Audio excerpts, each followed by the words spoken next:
the bench there, it seemed like they could not understand what Mwite was asking for, but that continues. Let's now look at what we have on the dailies this morning, and I'll start off with the Standard. We've already looked at the headline and some of what we have inside, but also some interesting stories that come up that you could look out for.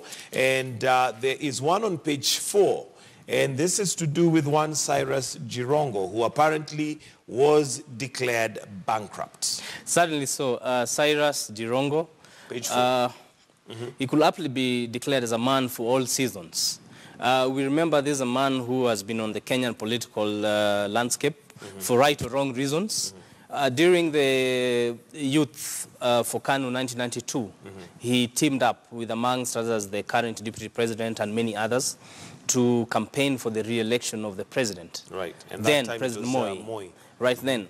And, that's on page 4 of the Standard. Page yes. 4. And you remember he gained notoriety due to the vast, colossal amounts they had access to.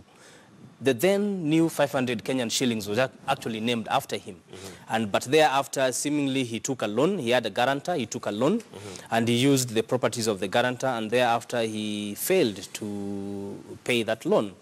The creditor took him to court, and he has been declared bankrupt. What this means now is that his estate is going to be put under receivership, managed by a trustee, who is now going to list all the debtors in the order of preference. So I think for most businessmen, you'll find that this is normally a perfect way to escape debts.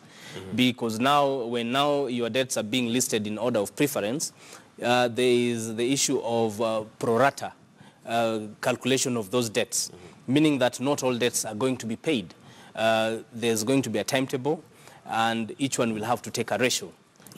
And it's according to priority. Yes. It's also the same story that you have in The Nation on page 3. But as much as it's a way of escaping the debtor's noose, it does have effects. For instance, is he able by law now to hold public office? Certainly no, he's disqualified. He cannot hold public office because being declared bankrupt is one of the disqualifying grounds.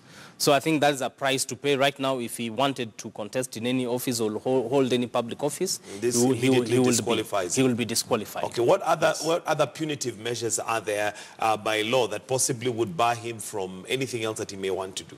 Certainly also this one means that should he fail now to comply with the directions of the receiver manager, he will be liable to be committed to civil jail.